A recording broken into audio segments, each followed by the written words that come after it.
Welcome to April's ECR Wednesday webinar, hosted by eLife, the series that aims to give early career researchers a platform to discuss issues important to you and your research career. Today, our speakers will discuss how to plan grants that further your career. The webinar will begin with the panelists sharing their stories. Then, in the second half of the webinar, we'll be putting your questions to them. To ask a question, you can type in the question box on the GoToWebinar Functions panel, or you can tweet us. We are at eLife Community using the ECR Wednesday hashtag. Finally, I'd just like to let you know that we are recording the webinar and will make it available on YouTube in the near future. Now I'll pass over to Lotte to introduce the panelists. Thank you, Emma, and hello, everyone. Thank you for joining us today for our Early Career Researcher Wednesday webinar on how to plan research grants that further your career. My name is Lotte de Winde. I'm a postdoc at the MRC Laboratory for Molecular Cell Biology at University College London in the UK, and I'm a member of the eLife Early Career Advisory Group, and I will be the moderator for today's webinar. Just a word about our host. eLife is an initiative led by scientists for scientists with the mission to publish outstanding research, improve the effectiveness and efficiency of the peer review process, recognize responsible behavior in science, and to try expand and enrich the concept of research impact. eLife also makes it a priority to support early career researchers, and for the past 5 years has had this early career advisory group. This webinar series, our ECR Wednesdays, is just one of the initiatives that eLife has launched to help support the ECR community. Also, since last year, we launched the eLife Community Ambassador Program, and last week we have started the second round of this program with 243 researchers around the world who are motivated to help promote cultural change in science. One of the ambassador groups is focused specifically on funding, and we have recently published a blog post on ecrlife.org describing examples of good practices within existing funding schemes to help early career researchers identify fellowship opportunities that might best apply in their circumstances. Furthermore, we have launched ECR Central, an online platform to find fellowship opportunities and travel grants for early career researchers, and to interact with other ECRs to share tips and tricks for these funding possibilities. I would now like to welcome our 3 speakers of today. We have with us Dr. Daniel Santos Mansour. During his PhD in microbiology and virology, he studied the role of TLRs in HSV-1 infection, and he obtained his PhD title at the Universidade Federal de Minas Gerais in Brazil in 2007. After that, he did a 3-year postdoc in the group of Geoffrey Smith at Imperial College London, studying DNA sensors and also viral immune evasion. In 2010, he moved back to Brazil and started his lab at the Universidade Federal de Santa Catarina, studying host pathogen interactions with special interest in viruses such as dengue and Zika and type 1 interferons.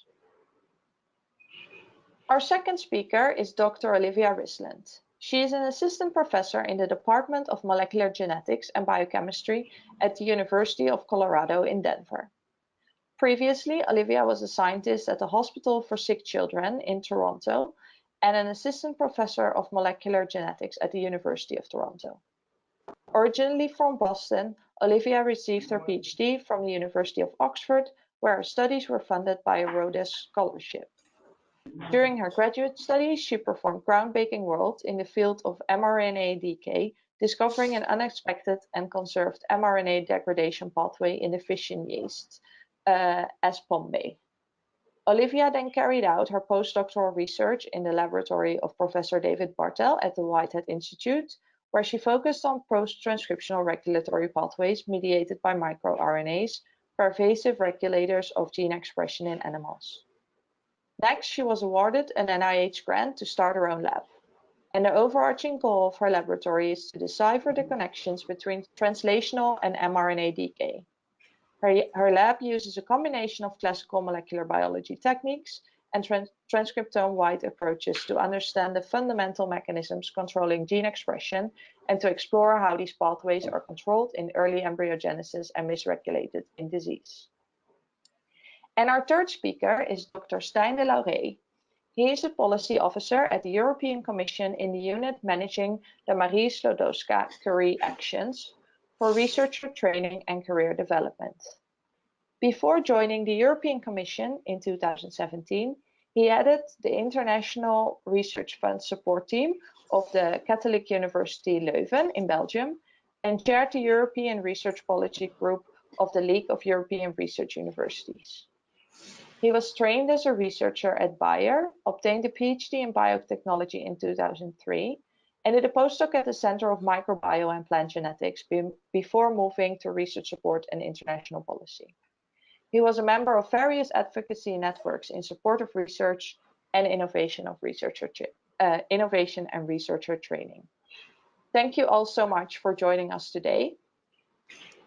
Over the next hour, our three speakers will present their views and discuss how to plan research grants that further your career. This will include tips and tricks on obtaining preliminary data, a timeline of writing a grant, how to manage writing a grant besides all your other tasks as a researcher, and we will also hear the funder's perspective from Stijn de Laurey. Please follow and join us on Twitter at eLife Community and with the hashtag ECR Wednesday. Please ask any question you may have via the question box in the webinar software or on Twitter using the hashtag. To get the conversation started, why is it important to plan your research grants? Securing research funding is pivotal for group leaders to run their lab in a sustainable manner and also for senior postdocs to become independent researchers. Since project grants and personal fellowships are only awarded for a few years, it is necessary to carefully plan out research projects with scientific outputs that lead into new project ideas and generate preliminary data in time for this next grant application. This requires researchers to be highly skilled in both project and time management. Funding bodies all have their own funding schemes with their own rules, regulations, and requirements. It is therefore important to make a plan and know for which funding schemes you are eligible at which point in your career and what you need to do for them. Last year, we hosted an eLife ECR Wednesday webinar on private funding in science, and this webinar can be found on our YouTube channel or accessed via the eLife community website. We hope that today will give you more insight in how to plan research grants and provide you with tips and tricks to hopefully successfully use in your next grant applications. Then it's now time to open the floor to our speakers, and our first speaker is Daniel Mansour. Well, thanks a lot. Thanks everybody for the invitation. Thanks, Lotte. Well, I hope to learn a lot with this webinar as well. So my first point here will be probably to discuss the first move when you're starting to get independent. Because there's, I mean, there are several scenarios here where you could have your independence, start your own group. And probably the most common one is when you're finishing a postdoc and then you start applying for a fellowship or a position elsewhere, right? So the tricky bit here is to find a place that allows you to carry on the research that you were doing and probably let you to retain the intellectual property of that. Because if you gotta go with preliminary data to your fellowships, you probably will ask yourself the question who the data belongs to. And if you're moving to another university, another institution, this has to be very clear. So actually, one of the things that perhaps is not that clear, or at least it was not to me when I started a postdoc, and it became very, very clear towards the end of it, is that how much independence you have on your group that you're making a postdoc, and how much data you be allowed to carry on with you without stepping into your previous employee issues, right? So I think this is a big thing to ask yourself in the place and where you go into. This, of course, is in the scenario that you are staying in the same field of knowledge that you are postdoc in.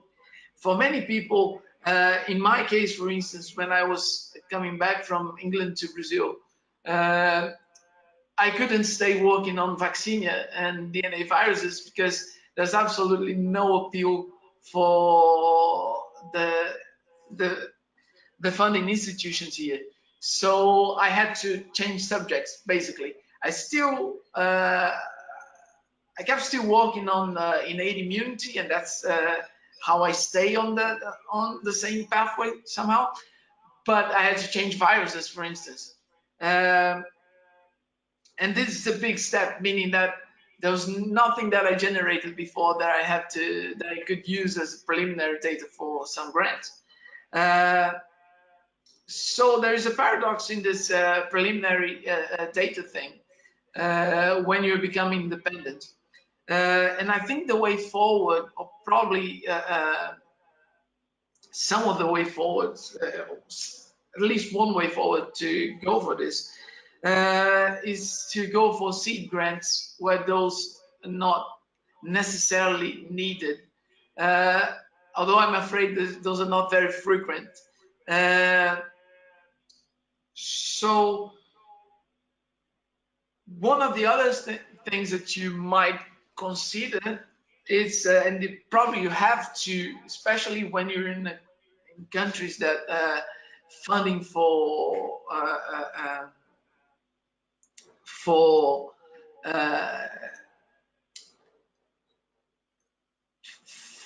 basic science as not as common, is you have to fit different grant calls, right?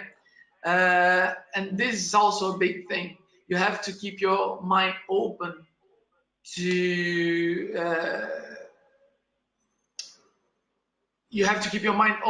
the different calls that you have available. And I'm not saying here that you should apply to anything indiscriminately, but you do have to make an effort to see what is available and what you that's it, actually, what you have available and how to fit your research and your question in what you have available. So as I'm getting very close to the 5 minutes here, I think probably the main things that I like to stress here is just choose carefully the lab you go into, and have in mind how you will deal with the data you generated there, and how generous your mentor will be in letting you using this data to apply for your next stage, for the next stages in your career. Look for grants that fit what you're doing, but also keep an open mind to probably use some aspects of your question to fit available calls. I think that's it.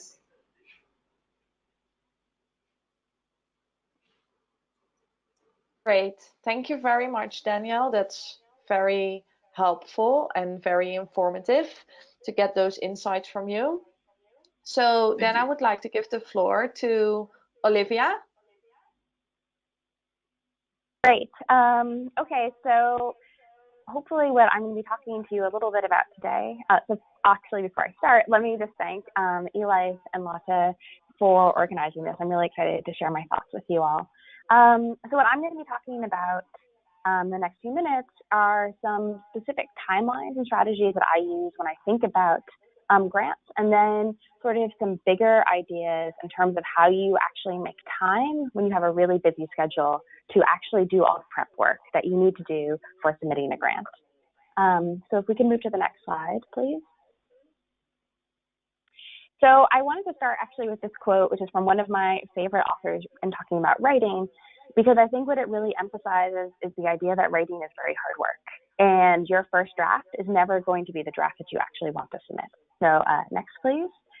And so what this really means is that if you want to write well, you have to rewrite. And if you are going to be rewriting, that means you need to start writing your grant early. And I use the word writing to actually encompass both the thinking that has to go on underneath the hood and the actual process of writing. And those are really part of this overall umbrella of creating a grant. Next. So I hear a lot from my friends who also started their labs that it's really hard to start grants early. And from what I can tell, I think broadly there are two underlying reasons for that. One is poor planning. You don't kind of not realizing how long it takes to actually write a grant, to kind of go from conception of an idea to an actual submission, and simultaneously not taking into account the other commitments that you have in the lead up to a submission. And this is especially true if you're a young group leader and you might have also teaching responsibilities or you're managing a lab. I think another really common phenomenon is that people procrastinate writing a little bit. This can be due for a whole variety of reasons. Fear of failure, you don't like writing, you want to produce this perfect product, and so you kind of never get started. And certainly I struggle with those things as well. And so my approach has essentially been that the way to get through the almost emotional hurdles of writing a grant is just to make a really good structured timeline to sort of force myself to get started and to get moving on it. So next, please. So what I'm going to take you through over the next few slides is what I would say is an ideal timeline for writing an R01 size grant. And for those of you who are familiar with the US system, the R01 is really the bread and butter size grants from the NIH. They're quite big, and a lab can certainly sustain itself. A small lab can sustain itself probably on one grant. And I think what you can already see is that even a year out from grant submission, I really already want to have this on my radar.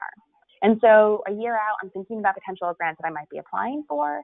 I start thinking about eligibility requirements. This is especially important if you're applying for any early career investigator awards where you could potentially time out due to when you started your lab or when you got your PhD. And actually at this point, I put my institutional deadline on my calendar, not the actual due date from the grant agency. Because for some institutions, that institutional deadline could be, say, 2 weeks earlier, and those 2 weeks might be really important by the time you get there. So the institutional deadline is the important deadline. Next, please. Then around 9 to 6 months from the deadline is when I start thinking more seriously about the grant. I take a look through the application instructions. I make sure I have a vague idea of the necessary components. Again, this is going to be really important for any early career investigator awards where you might need recommendation letters. You should know that you need those recommendation letters. And this is when I also really start thinking about the project. And this is where I would say that thinking is also part of the grant writing process. And so I think it's really important to start as early as possible, taking notes on potential ideas, thinking about what preliminary data you had, as you heard Daniel just talk about, and what potential preliminary data you need. And again, really start reading relevant papers and beginning to not think just at a superficial level about your project, but dive in deep into the subject matter. Next, please.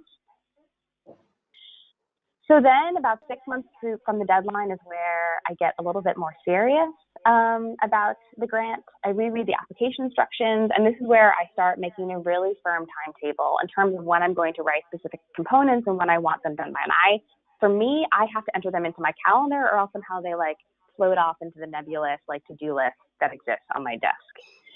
And this is also where I start really thinking about the scope of the grant. And I do this in a couple different ways. So I actually make a first draft of the specific aims page, which is really the front page that you see on almost all NIH grants. This will have sort of an overview of the background and the 3 aims and an idea of the impact. And I actually use writing the specific aims page to help me think, because if you are not thinking clearly, you cannot write clearly. And so the very act of writing can really help distill your thoughts down and make sure that you're thinking about a scope of a grant appropriately. I also would suggest that if you're moving into a new area or if this is a new grant, that this is a really great time to give a chalk talk to some colleagues. And this can be really, really useful because they're going to be really great at talking about things like, how do you set up the question? How do you set the stage for your grant? Is your scope appropriate? What is the real question that you're asking? Your colleagues can really help you define that, and you want to give yourself enough runway to be able to use their feedback to make your grant better. And this is also the time where I think it's really important to start asking for examples from people who have been successful with the grant whom you know, and so that you have some templates to look at to see what the grant agencies are looking for. Next, please. So then from sort of 6 months onwards is where the writing part of this actually starts. So, we're continuing to generate preliminary data, continuing to refine the idea, but this is where I really start to make a general outline of my approach component, where we're kind of really going from some sort of ideas in the air to narrowing it down to an actual words on paper. Next, please. And then at about 3 to 2 months from deadline, then I get very, very serious about the actual writing. So at this point, I finalize the aims and I also finalize my preliminary data. For me personally, I cannot sort of deal with continuing to try to produce preliminary data at the same time as the grant is going on. And so I just sort of draw a line at about 2 months from the grant deadline and I say, look, this is what I have. And either it's enough or it's not enough. And sometimes that can mean that maybe this isn't the right cycle to apply for your grant and you have to give yourself a little bit more time. I also write the background section of the approach component, and I also use this time to write the other components that are necessary. So for NIH style grants, this is going to be the environment, the biosketch, and I just try to get those things done as soon as possible so they're off my to-do list. And this is also when I'll reach out to letter writers and give them any necessary information so that they can write good recommendation letters. Next, please. And then again, as we move closer to the date, continuing to write and really concentrating on the approach component, rewriting specific aims page. I think the really nice thing is that at this point, I've been thinking about the grant for so long that the actual writing side of things goes pretty easily because the ideas have really been honed and refined, mentally. So I know where the grant is going at this point, and it's just a matter of putting words onto the page. Next slide, please. So at about a month, a little bit over a month from the institutional deadline, this is when I send a complete draft of my grant to 2 or 3 colleagues. And when I send it to them, I don't just send it to them. I tell them specific areas where I would like feedback, specific areas that I'm worried about, weaknesses, balance, holes that I see, because I want to know if those are things that I should be concerned about. Next, please. While they are reading it, I leave the proposal alone. I step away from it for about a week because the idea is I've been so close to it that I want to be able to come back and edit it with really fresh eyes when I get their comments back. And so for me, that really means I have to step away from it and just not look at it for a little bit. Next, please. So then what this means is in those last 3 weeks before the deadline, I get back their feedback, I take the time that I need to internalize it, and then I go through and I really take their comments into consideration and edit it.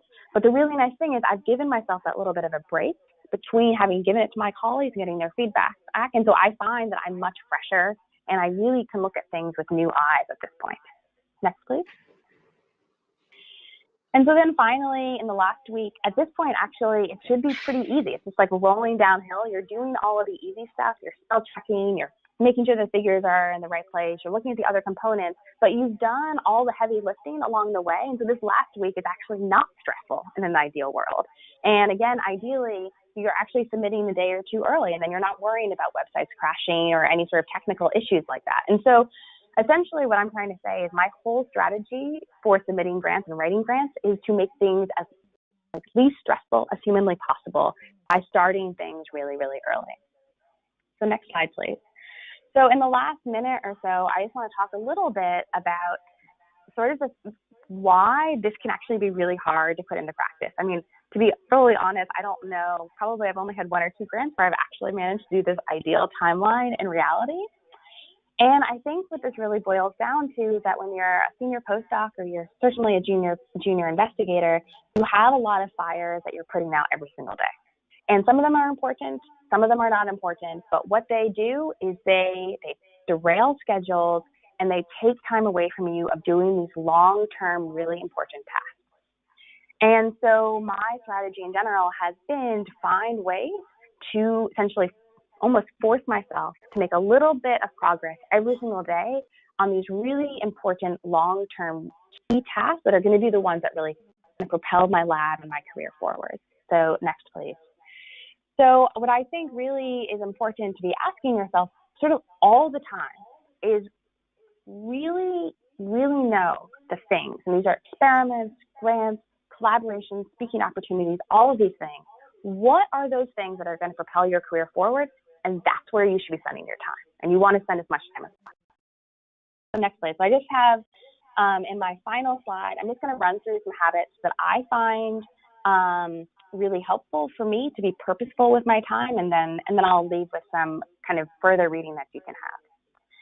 So one of the key things that I have found to be very important is to make writing a daily habit. And again, under this umbrella of writing, I also include thinking deeply. And so I would say that even if you only have 30 minutes a day, doing that every day and getting in the habit of thinking and putting words on paper is going to be really important for your career progression. Next, please. The other daily habit that I have that I think for me personally has been really transformative is reading a paper a day. One of the things when I started my lab a few years ago, I was so overwhelmed that one of the first things that dropped out was reading papers. But this is how you get new ideas. And so starting January 1, 2018, I started reading a paper a day. And I can just say from personal experience that really nothing has been more transformative for generating scientific ideas than doing this habit. Next, please. So I think it's also really important to track your habits. So if you want to do these things, you have to hold yourself accountable. Next, please. And you also have to know where your time is going. So you have to be really strict with yourself and ask yourself every week, if writing grants and doing research is really important for my career, if I'm only spending 10% of my time on that, then what I'm actually doing in practice is not lining up with what is important in my career. And so I have two final things that I'll end on. So next, please. So one is I do a daily review every day.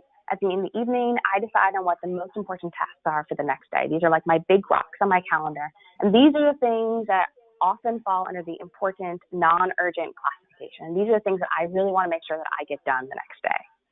Next, please. And then the other thing that I think is really important is every Sunday, taking a little bit of a step back and asking yourself, what are you going to do over this week? And this is another opportunity to say, how am I making progress on this grant that's due in 2 months? And so I actually feel that this combination of a daily review and a weekly review is one of the key ways that you can connect your sort of short-term, everyday tasks with these long-term goals of getting promoted or getting a paper published. So next, please. So I'm going to stop. I think I ran over a little bit. I think it's lots of predicted that I would, but I just want to say that here are some resources that I found to be really useful, and I hope that you find some of this useful as well. Thank you. That was great, Olivia. Thank you very much. There are already a few things I'm certainly going to incorporate in my daily life as a scientist. So I hope other people find it very useful too. So our next speaker is Dr. Stijn de Lauré, and as said before, he will give us a fundings organization perspective on planning out research grants. He is joining us by phone, so you will not be able to see him. Thank you, Lotte. Thank you to the organizers for inviting me. I'm intending to speak about the support the European Commission is giving to early career researchers in different career stages. I'm myself associated to the Marie Skłodowska-Curie actions for mainly focusing on doctoral training, doctoral education, and postdoctoral researchers, but we have more.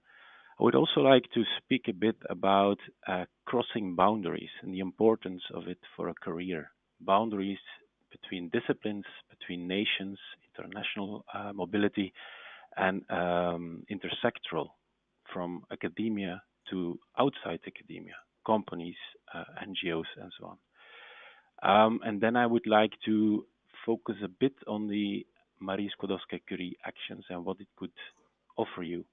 I realize the audience is from various parts of the world, so I would like to slightly take a step back and explain what this is.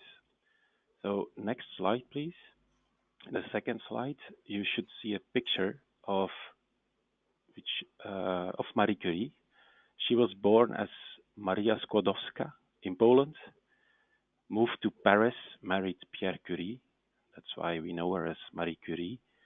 She obtained a PhD and soon after her first Nobel Prize, as you are all aware. But she also got a second one. And she was an example in training young students and young researchers to get a very good career later on in research.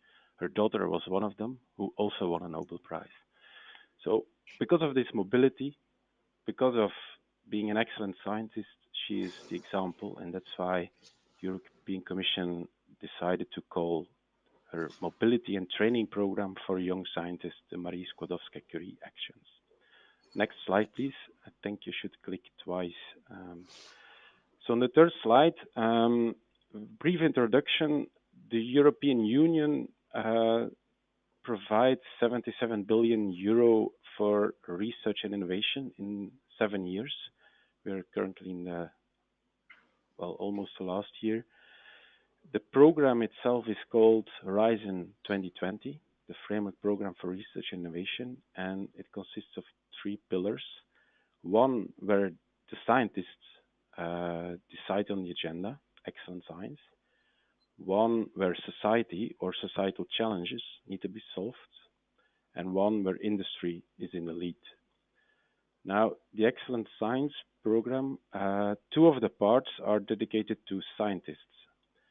The MSCA, the Marie Skłodowska-Curie Actions, are the European Commission's main program for researcher training and career development.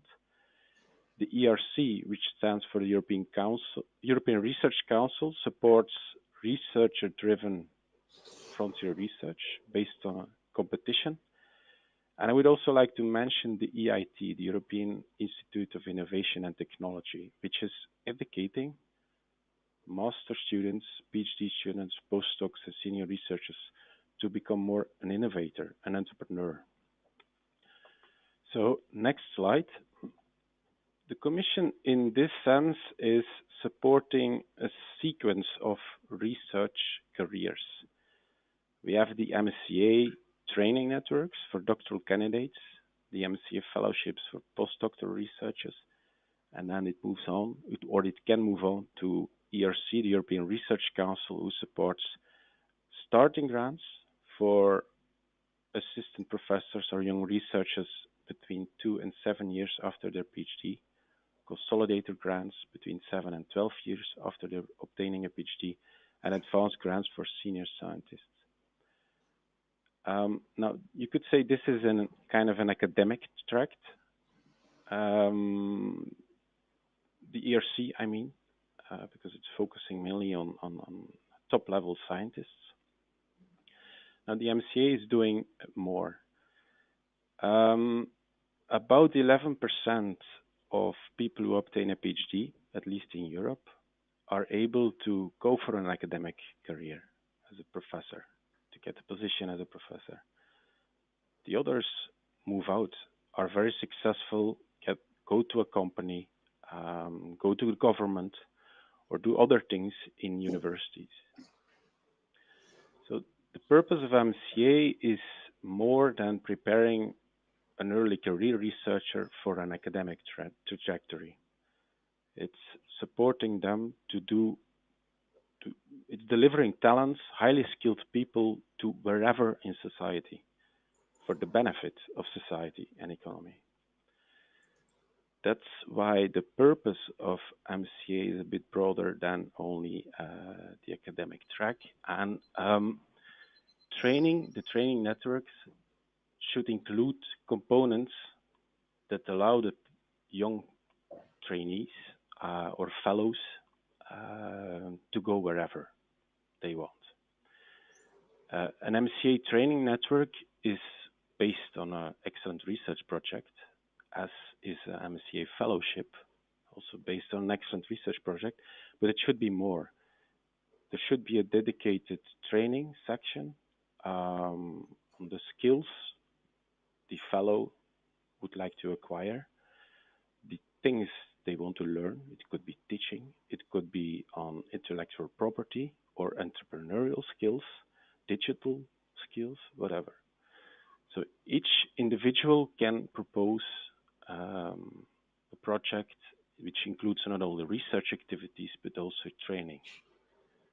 For the networks, it could be a combination of personal, individual career development and more network skills obtained through a summer school or whatever. All this is supported through the MCA projects. Delivering talents to society and economy requires the people who engage in MCA projects to look beyond borders, to take their career in their own hands. And that's the message that the MCA project or program wants to convey. Think about your own career. Where do you want to be? Be aware of the fact that only a minority of you will end up in academia. And it's not a failure to leave academia.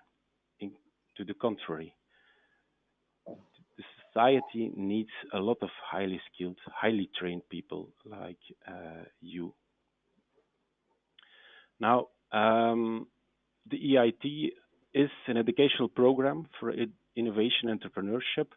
In each career stage, people can get training or have, in case they have great ideas or developed research results that could move beyond research, closer to the market and development. For this, the EIT is offering incubation solutions and dedicated educational programs. So in total, the European Commission is providing, well, more or less a sequence of support to different career stages, both an academic track, if you want, and more of that, more outside. I would like now to explain a bit more the MCA key features. Next slide, the fifth slide, and the actions and where it could be useful for you. So the MCA, just like any or most other grants, are obtained through competition for excellence. You have to apply, and the best proposals in research and training or education win. It's a bottom-up approach. Any discipline, scientific discipline, qualifies. Whatever you want, your proposal, it's your choice, and it will be reviewed by experts, by your own peers. It's supporting doctoral candidates to more experienced researchers, as already explained, and it is offering very good working conditions. Any institution, university, or company who hires an MCA fellow needs to comply to some conditions and good salaries included. And then the triple I. We have interdisciplinarity, international mobility, and intersectoral mobility. These are key features of the MCA program. The importance of this mobility to a career, I probably don't need to explain you. In case you want a career outside academia, the MCA fellowships, grants allow you to have secondments to try it out. And from you are trained in a university, you can go outside to a company, for example. Okay, next slide. What is this training network? It is for doctoral candidates or early stage researchers in the European jargon. It's not an individual who can apply for it.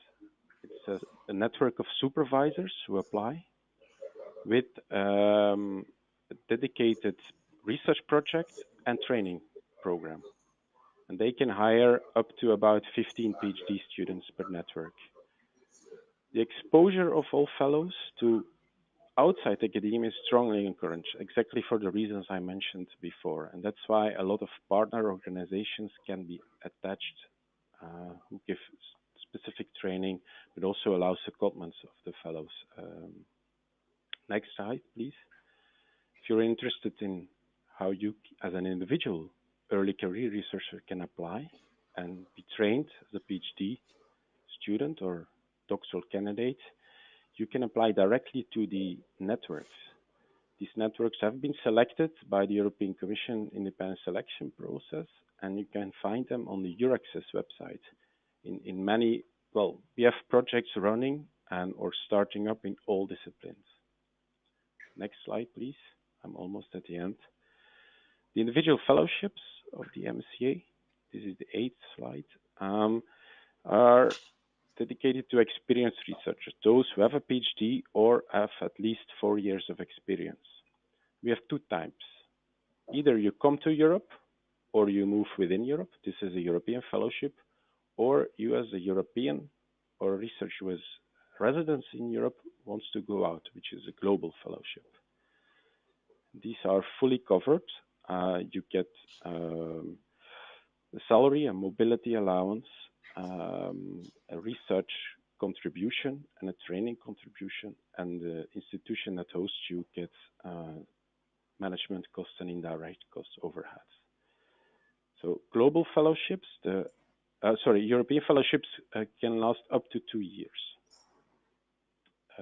Global fellowships can last up to 3 years, but there is one mandatory return year. So you go out for up to 2 years, for example, from Spain to Japan, and you have to return to Europe afterwards. Okay, how can individuals apply? Now, this is directly to the European Commission through the Funding and Tenders portal. The call for individual fellowships has been published on the 11th of April, with a deadline for submission on 11th of September. Next slide, please. The 10th slide, here you can find more information if you want. Both the MCA website, where the different actions are explained and the different requirements, and Euraccess. So that's about it. What is important, I repeat it again, is from the perspective of a funder, is that you come up with a very good research proposal and a very good training proposal. What are the gaps in your career that you would like to see filled? What kind of training do you want? Where do you want to go afterwards? Make a plan and translate it in an application. They are quite short. For individual fellowships, it's just 10 pages, the application, and it's evaluated by 3 experts. But that's too much detail. Okay, my last slide, the 11th one. Well, explore the world. That's the last advice. Thank you. Great. Thank you very much, Stijn. That's very useful to hear the funder's perspective. And I think, yeah, I hope that has been very useful for the listeners as well. You all did an amazing job. Thank you very much. And we have,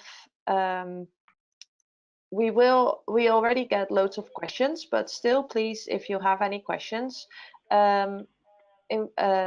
type them in the question box or tweet us your questions on Twitter at eLife Community using the hashtag @ECR Wednesday. So to get our Q&A started, the first question came through during Danielle's presentation, and but I'm sure Olivia and Stijn will be able to answer this as well. So I'm asking it to all three of you. How do you manage submitting same research questions or topics to multiple funding resources, as you are not allowed to have overlap if you were awarded all the grants? And you also have to state that there is no overlap. So how do you handle that? Maybe Danielle, you can start first. Well, so the thing is, don't overlap them. There are, I think, several ways to approach to look at your data actually, and several questions that you can ask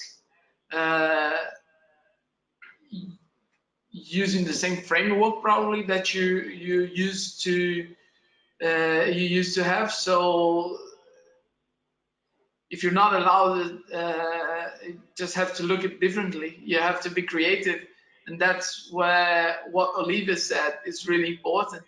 The grant writing process starts far beyond. Even you have grant calls. You have to keep thinking about it all the time. You have to look at your data. You have to think about it. You have to think about different things that can mean, and have an open mind instead of, if I can suggest that, don't be focused on one technique or one thing. Don't you have to explore it from different perspectives. I think that's how you do it. Just don't ask the same questions, despite having maybe the same backbone data. I think maybe if I can add one thing, I think oftentimes for junior investigators, one of the ways that preliminary data is really helpful is to show that you can do some of these things in your own lab, because this is where a major criticism can often come from reviewers, that you don't have evidence that your lab can actually do these techniques. And so sometimes preliminary data can often be proof of principle. So for instance, I'm in the RNA field, and so my lab developed a way to measure mRNA decay. The fact that we can do that, and we can measure mRNA decay actually in my own lab, I can use that for many, many different grants, because that all provides evidence of my lab's ability to do this sort of core technique. And so those types of preliminary data can be really, really useful and used in multiple different grants to make the reviewers feel confident that what you're proposing is actually doable. Yep. Cool. Stijn, do you want to add anything, or shall I go to the next question? You can go to the next one. Okay. So the next question actually nicely feeds into Olivia's answer. It's about preliminary data. So what do you do when you don't have preliminary data yet? What are the options that you have? Maybe Olivia, you want to answer this? Well, it's tough, and it's, to be honest, it's really tough, right? When you're starting your lab, I think that first year you feel like you have 800 number one priorities: getting preliminary data, writing grants, getting the lab up and going. So this is something, to be honest, that everyone struggles with. So first of all, whoever asked this question, you're not alone in finding this a difficult area to circle. Everyone does.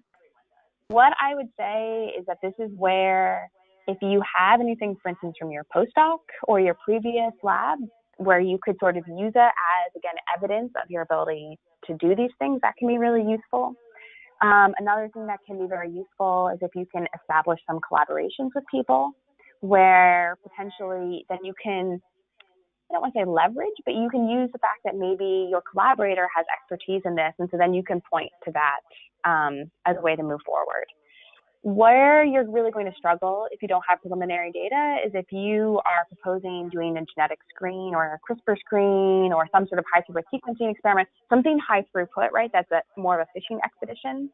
And if you don't have preliminary data for that, even at least showing that the methodology is going to work, that reviewers are going to have a problem with.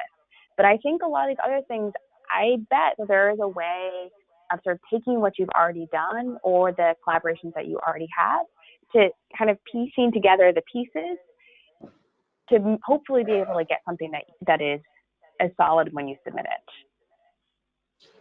Can I Yep. say something on that? Yeah. This is really important because I'll just reinforce to be very clear to your mentor what you want to do, and this will help you a lot with that bit. The second thing is there are grant calls. I don't know if I can name any here, but there are some grant calls that do not require preliminary data. So if you don't have them and you cannot find creative ways, as suggested by Olivia, to put something, those should be your focus. They're I think more and more not that frequent, but there are some that you cannot put preliminary data actually. So go dig those. Cool. Stijn, do you maybe does the MSCA action scheme require preliminary data, and how do you handle if candidates don't have that much preliminary data or no preliminary data at all? As we focus really on early career researchers, the preliminary data are less important. It's basically a combination of the research project, where of course if there are any preliminary data, please add them, and the training. So it's a bit of a different view. Rather than only focus on the scientific excellence, for example with ERC, as I explained, the European Research Council grants, they focus a lot on the science only. Yeah. And here any new fresh data would be an advantage. For MSCA, it's a bit different. The focus is more on the training. Okay, that's very good to know. So we have loads of questions coming in. Related to publications, I have two questions. So how important are published papers from your postdoc time when you write your first grant as PI? And also preprints are of course very popular now. So can people use preprints as references to demonstrate research output in grant applications? Who wants to react? Yeah, Olivia. Yeah, maybe I'll start, at least for the US NIH perspective. I think the relative importance of your postdoctoral papers has to do a lot with where you are in terms of like how long ago you left your postdoc. So if you started your lab 6 months ago, your postdoc papers are going to be really, really, really quite important because you haven't had time probably for your own lab papers to come out. I'd say when you get to 3 to 4 years after having left your postdoc, what's actually much more important is evidence of productivity from your own lab at that point. And your postdoc papers are good because they can show a solid publication record, but it's really your ability to have published from your own lab that becomes what is foremost important, at least at the NIH. For preprints, this is actually where preprints are really great because certainly for the NIH at this point, they can be used as evidence of productivity. And one of the really nice things is that then if you were talking about, say, preliminary data from those preprints, you have a citation that you can have in your proposal.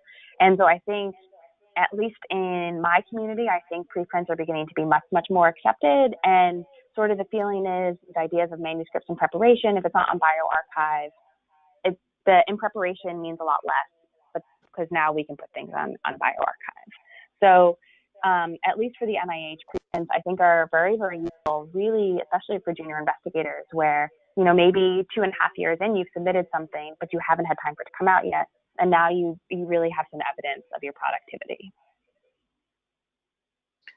Stijn, how does the European Commission handle preprints nowadays? Well, the evaluation of project applications is based on 3 criteria: excellence, impact, and the implementation. Now, the excellence means the package. You, as a scientist, as well as your research project and your training proposal. You, as a scientist, the package, any evidence of you being productive, as Olivia was saying, is good to convince the evaluators. So very concretely, it depends on the discipline, but indeed preprints can be useful to show that you are an excellent scientist, a young scientist, that still requires training. But yes, it can help. Cool. Next question. So, how do you balance putting out fires like troubleshooting experiments with writing and thinking deeply if putting out the fires takes up most days? So that's one for our PIs, I guess. Well, Olivia? I guess maybe, Then. or Danielle, please, if you want to give please your go thoughts. ahead. I mean, this is unavoidable, right? So you have to deal with it. And the bigger your lab gets, the more fires you have to put off. So I think having on your schedule time to write and time to read, block it as if it is a meeting. Make yourself a scarce, even if it's not that easy. I think that's very important, because I think the key thing here, and Olivia mentioned that, is that you think you're working, but you're not. This is not what you're supposed to do. So probably those things consume loads of time, and they are absolutely non-productive. So you have to treat your creative time or your writing time as important as meetings or something else. I suggest you to look on YouTube for a lecture from John Cleese from Monty Python on creativity, and he tackles this subject in a very interesting way. You have to give space to your creative flow to happen, and that won't happen if you're being interrupted every time. That's it. Make it as important as the other stuff. Olivia, do you have anything to add? Yeah, I mean, I totally agree. I think putting these writing times, paper reading times on your calendar so that it is a meeting as important as a committee meeting, that is a really, really key trick. Actually, something else that I do is I don't just make it a meeting with myself. Actually, there are 2 other young PIs in my department, and we write together. So I'm not actually just meeting with myself. I am meeting with other people, and we go to a coffee shop and we write for an hour every morning. I think there are a couple of really key things to remember. The first is when we're talking about creative time, it actually doesn't have to be a 4-hour block every day. I think you can really get benefits from a half an hour, even a half an hour. And to be honest, most of us can probably find a half an hour space in our schedule. I think the other thing is that a lot of these fires, yes, many of them need to be taken care of sort of urgently, but maybe not as urgently as we think they do. I mean, okay, if the freezer breaks down and everything's melting, like, yes, you need to go take care of that. But if a student needs to come talk to you, do they need to come talk to you right at that moment, or could they wait until tomorrow? So I think it's both putting things into your schedule and also sort of managing how rapidly you respond to these fires, and almost like taking a deep breath and sometimes slowing down the pace of these other fires.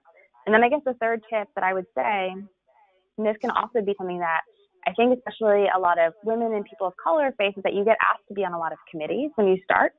You get asked to do a lot of sort of service work, and that if that's really important to you, that's great. But if that's not something that's important to you, that's another way that you can free up time in your schedule. Sort of ask yourself, am I giving too much time to service work? Because what that does is that reduces the available space in your schedule for putting out fires. And so it's like a mixture of putting in the big rocks, maybe slowing down the speed at which you have to deal with the urgent fires, and then giving yourself more buffer in your schedule so that you can deal with these sort of fires that come up. Great.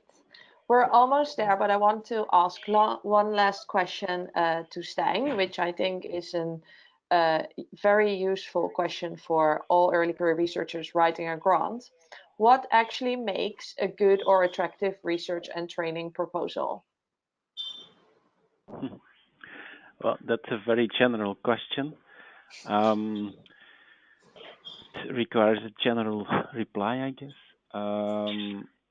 Read the guidelines, read the guide for applicants, because this is the first thing you should do.